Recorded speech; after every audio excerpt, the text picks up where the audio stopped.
അസ്സലാമു എല്ലാവർക്കും നമസ്കാരം. Welcome to Jasi kitchen. ഇന്ന് നമ്മൾ ഉണ്ടാക്കാൻ പോകുന്നത് മീൻ വെച്ച് അച്ചാറാണ്. ഞാനിവിടെ ചൂത മീനാണ് എടുത്തിട്ടുള്ളത്. ചൂത മീനാണ് ഏറ്റവും നല്ല അച്ചാറിടാൻ പറ്റിയ മീനാണ് ചൂത. നല്ല കട്ടിയുള്ളൊരു മീനാണ്. അപ്പോൾ എല്ലാവരും ഒന്ന് ചൂത കിട്ടാൻ ട്രൈ ചെയ്ത് നോക്കണം കേട്ടോ. അപ്പോൾ നമുക്ക് ആവശ്യമായ സാധനങ്ങൾ എന്തെല്ലാം നോക്കാം. മീൻ അച്ചാറിടാൻ വേണ്ടി ഞാനിവിടെ ഒരു ചൂത മീനാണ് എടുത്തിട്ടുള്ളത്. മീൻ ചെറുതായി കഷ്ണങ്ങളാക്കിയിട്ട് നല്ലോണം ക്ലീൻ ചെയ്ത് വെച്ചിട്ടുണ്ട്. 3 ടേബിൾ സ്പൂൺ മുളക് പൊടി, 1 ടീസ്പൂൺ മഞ്ഞൾപ്പൊടി, ആവശ്യത്തിന് ഉപ്പ്, ഇഞ്ചി വെളുത്തുള്ളി ചതച്ചെടുത്ത് 1 ടേബിൾ സ്പൂൺ, 3/4 കപ്പ് വിനാഗിരി, 1 ടീസ്പൂൺ കടുക്, ഒരു ചെറിയ കഷ്ണം കായമില്ലെങ്കിൽ കായപ്പൊടി എടുത്താലും മതി, 2 പച്ചമുളക് ചെറുതായി മുറിച്ചെടുത്തത്. നമുക്ക് ആദ്യം മീനൊന്ന് ഫ്രൈ ചെയ്തെടുക്കണം. അതിനുവേണ്ടി മീനിലേക്ക് മഞ്ഞൾപ്പൊടിയും മുളക് പൊടിയും ഉപ്പും ചേർത്തൊന്ന് കുഴച്ചെടുക്കാം. മീനിൻ്റെ എല്ലാ ഭാഗത്തും പൊടികളെല്ലാം തേച്ച് കൊടുത്തിട്ടുണ്ട്. ഇനി ഇതൊന്ന് ഫ്രൈ ചെയ്തെടുക്കാം. അതിനുവേണ്ടി ഒരു പാൻ അടുപ്പത്ത് വെച്ച് അതിലേക്ക് ആവശ്യത്തിന് ഓയിൽ ചേർത്ത് കൊടുക്കുക. എണ്ണ ചൂടായി വരുമ്പോൾ അതിലേക്ക് നമുക്ക് മീനിട്ട് കൊടുത്തൊന്ന് ഫ്രൈ ചെയ്തെടുക്കാം.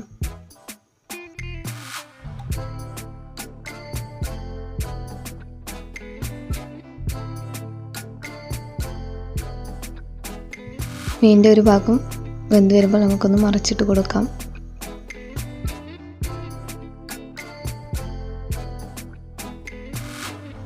മീൻ ഇവിടെ നല്ല ഫ്രൈ ആയി വന്നിട്ടുണ്ട്. നമുക്ക് ഇതൊന്ന് മാറ്റി വെക്കാം. ഇനി നമുക്ക് അച്ചാറിടാൻ വേണ്ടി ഒരു ചീനച്ചട്ടി അടുപ്പത്ത് വെച്ച് അതിലേക്ക് 3 ടേബിൾ സ്പൂൺ എണ്ണ ചേർത്ത് കൊടുക്കാം. എണ്ണയാണ് ഏറ്റവും നല്ലത് അച്ചാറിടാൻ. എണ്ണ ഉപയോഗിക്കുകയാണെങ്കിൽ അച്ചാർ കുറേ കാലം കേടുകൂടാതെ ഇരിക്കുന്നതാണ്. എണ്ണ ചൂടായി വരുമ്പോൾ അതിലേക്ക് കടുകിട്ട് കൊടുത്ത് കടുക് പൊട്ടി വരുമ്പോൾ അതിലേക്ക് ഇഞ്ചി വെളുത്തുള്ളി ചതച്ചെടുത്ത് ഇട്ട് കൊടുക്കാം. അതൊന്ന് മൂപ്പിച്ചെടുക്കാം.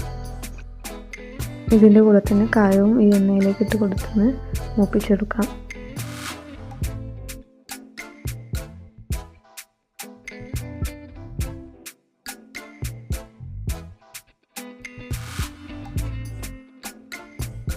ഇഞ്ചി വെളുത്തുള്ളി നല്ലോണം മൂത്ത് വന്നിട്ടുണ്ട്.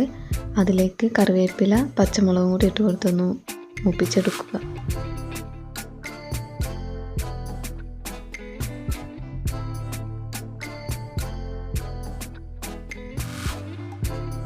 അതൊന്ന് മൂത്ത് വരുമ്പോൾ അതിലേക്ക് മുളക് പൊടി ഇട്ട് കൊടുക്കുക. ഫ്ലെയിം നന്നായി കുറച്ച് വെക്കുക. മുളക് പൊടി കരിയാൻ ചാൻസ് ഉണ്ട്. അതുകൊണ്ട് തന്നെ ഫ്ലെയിം നന്നായി കുറച്ച് വെക്കേണ്ടതാണ്. ഇനി അതിലേക്ക് വിനാഗിരി കൂടി ചേർത്ത് കൊടുത്തൊന്ന് തിളപ്പിച്ചെടുക്കുക.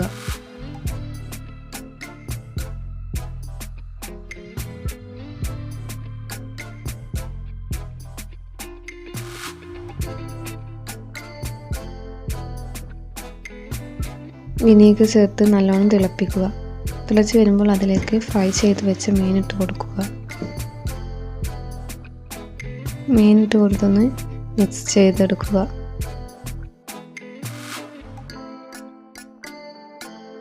ചെറിയ തീയിൽ ഒരു 5 മിനിറ്റ് ഒന്ന് തിളപ്പിച്ചെടുക്കുക.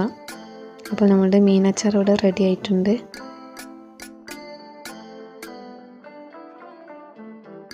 ഈ സമയത്ത് ഉപ്പ് ഒരു അല്പം ഇട്ട് കൊടുക്കുക. ആവശ്യമുണ്ടെങ്കിൽ ഉപ്പിട്ടെടുത്താൽ മതി. നമ്മൾ ഓൾറെഡി മീനിൽ ഉപ്പിട്ട് വേവിച്ചതാണ്. അപ്പോൾ ഉപ്പ് നോക്കിയിട്ട് ഇട്ട് കൊടുക്കുക.